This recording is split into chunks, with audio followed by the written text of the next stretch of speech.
I just read all of Chainsaw Man, and if you don't know, the show is coming out on October 11th, worldwide. If there's one thing that I love, it's a challenge. So I went to Twitter, and Twitter user me gave myself a challenge. Could I read Chainsaw Man in its entirety before the show comes out, so I could give you guys my thoughts on whether this is going to be the next big thing? It's probably going to be. We already knew that. Now if you're going, Kev Senpai, what's Chainsaw Man? It's pretty much the town of the talk. You'll have random internet users just saying, you know, Chainsaw Man is the best. You have to read Chainsaw Man. This thing is the best thing to ever be made ever. Makima's ass is so thick, which by the way, it's not.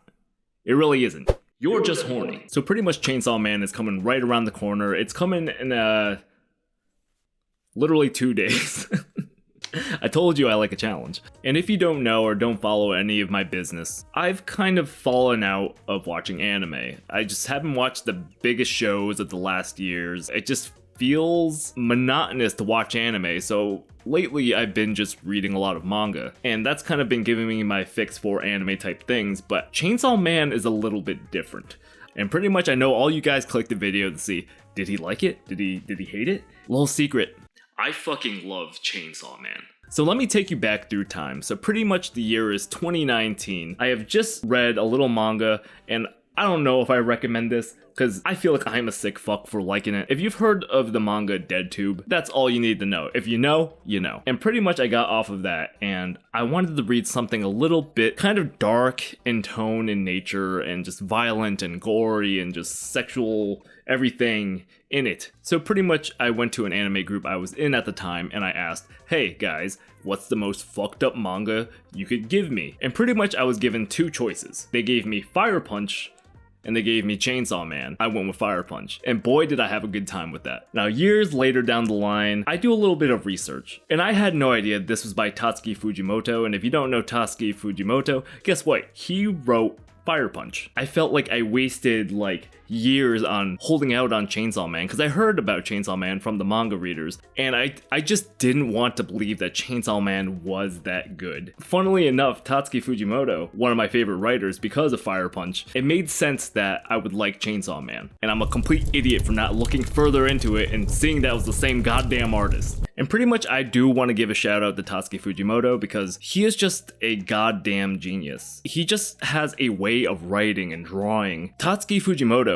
reminds me of Junji Ito and all of the fucked up ideas that he has and the imagery and all the dread and all of his stories, but it's almost as if Junji Ito didn't become a horror manga artist and just went into shonen, just completely into shonen, and that's what you get. You get Chainsaw Man and Fire Punch. And honestly, if you've been keeping up with like a lot of the mainstream anime like your Demon Slayer or Jujutsu Kaisen, this most likely will be your cup of tea. But I can't directly compare Chainsaw Man to these two because Chainsaw Man feels like a whole new breath of fresh air. It feels like a new breed. All of that is good and well and done. The one question that I'm going to answer for you is Chainsaw Man worth your time? The answer is yes.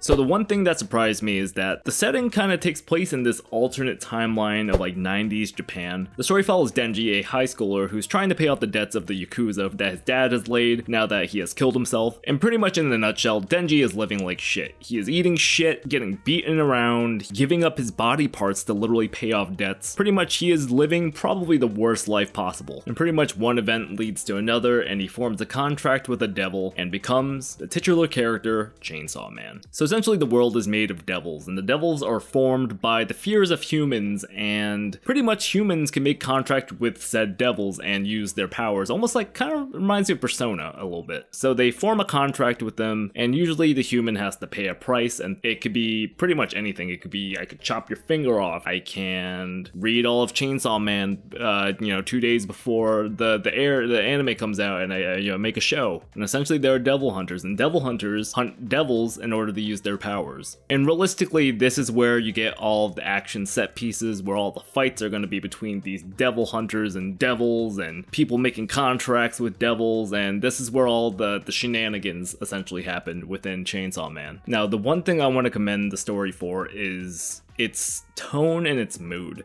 The way that Tatsuki kind of conveys the way that this world is grim and sad and melancholy. It feels like all the characters in here just have nothing good going for them, and it's something I can't really explain in words. It just feels like all of these characters in this story are just always down on their luck, and everything bad is happening to them. It is literally I Can't Have Anything Nice, the manga. If you know, I'm gonna go ahead and say the manga Metamorphosis. It reminds me of that mood where everything is bad, everything is gloomy, there is nothing good happening ever. There's never really a moment to celebrate. Now, the one thing I want to talk about is the violence. And I'm not gonna lie, the manga actually is pretty violent. Actually, hold up one second. Hold up, and there we go. All right, so where were we? Yeah. So the manga's pretty violent.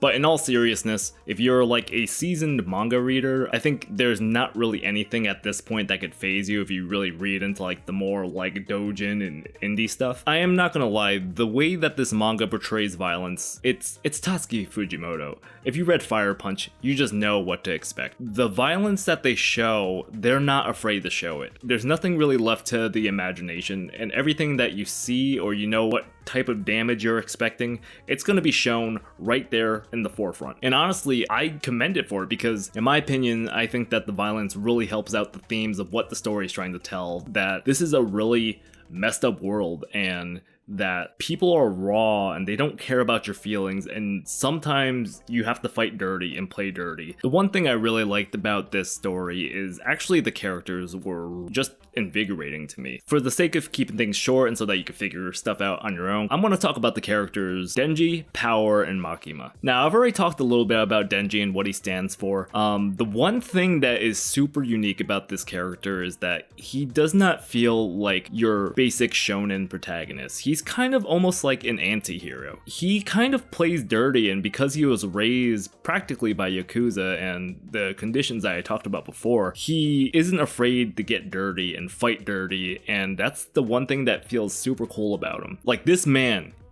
all he does is just kick balls. Literally. In every fight, he's just kicking balls. He's gonna kick you in the balls, and that's it. He knows the weak spot of a guy is just balls, and he'll just kick you there, and just kick you there, and just kick you there. Seriously, and it sounds so stupid, but not gonna lie, it was fucking awesome. However, with the way that he was raised, the one complaint that I actually did have with the story is that because of how kind of simple-minded he was, I did not really enjoy his motives in the story. The one thing that I kind of don't like is that the sole purpose of Denji's goal in this story is that he just wants very superficial things. Essentially, Denji is fighting for one purpose and one purpose only. And it's the one purpose in life that I think everybody in this world could appreciate and is always chasing. Titties. No, seriously, the one complaint I have about this is that Denji is just kind of a superficial guy. He doesn't really care about many things like trying to be the best like your average shonen protagonist. And in a way it's good, but in a way it's bad. I wish the story could dive deep more into fighting for something else and fighting for something much more than just kind of humane conditions. The reason why he is continually trying to fight is because he gets put in a position where he is able to get 3 square meals a day and a shower, and he is just pretty much just doing what most people do. Is just doing a job so that he can live. Now, Power, let's talk about Power. Power is probably one of the dopest characters I have ever read ever. Like, seriously, she might be one of my favorite characters. She might be number 1. She's very close, I'll be honest with you. I'm just a sucker for like characters that don't understand humanity, who kind of start to get little seeds and inklings of what it means to become human, and everything that kind of goes with it, whether it be feelings and eating and relationships and what it actually means to live. And that's kind of like what I want on Denji. And they do it to an extent, but I want them to really push the envelope and kind of send home the message that this guy's learning what it means to live. Now, I have a bone to pick with most of you guys over here on the internet. On the other side of the internet, I see you, because everyone has been hyping up this Makima chick. That's all I knew about Chainsaw Man was, holy shit, he's got a chainsaw for a head. The other side was Makima, and everyone was so horny for Makima. And the one thing that the internet really wanted to push was that this girl was caked up. Absolutely caked up to the nines. Is that a saying? It is now. I'm reading it. There's no ass to be found. There was one panel. I'll be honest with you, there was one panel. There was one panel, I'm not gonna lie. But for the most part, I don't think she was known for her ass cheeks whatsoever. So I want an explanation on why people are so obsessed with this girl's ass. They were so scared that they nerfed her ass in the show. That's all I've heard about. That's all I've been hearing Twitter talk. What is good? And also, I don't really think that she was that great of a waifu to begin with. And I know I'm gonna get fucking hate for this shit, but I have to say it. I have to say it because it's almost like the anime community, or at least the vocal anime community, just chooses the next dominant bitch and just that's going to be the waifu. It reminds me of when people were obsessed with Yuno Gasai and Esdeath. I know for a fact if you get a girl like this, you guys do not want that. You will die. You will literally die, so I don't understand it. Maybe, I don't know, maybe I'm just too big of a big old bitch to go for any girls that will step on me. Because in theory, yes, in theory, really nice. In practice, I don't think it's that great. And I'm past the theory stage. I'm all about practicing. So pretty much in the nutshell, should you read Chainsaw Man? My answer is absolutely yes. But if you're more of like an anime watcher and you don't really read manga, I think this is going to be a show to check out. So let me know what you guys think of Chainsaw Man. Are you going to read it? Are you going to check out the show? Let me know down in the comments below and make sure you like, comment, and subscribe. And I will see you in the next one. Peace.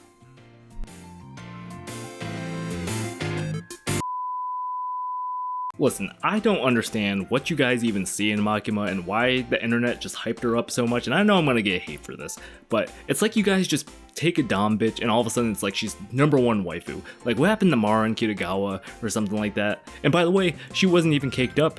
You guys were talking about her ass and hyping up her ass. I'm reading this shit flat as a pancake. Like, I don't even understand why you... Woof. That was so funny.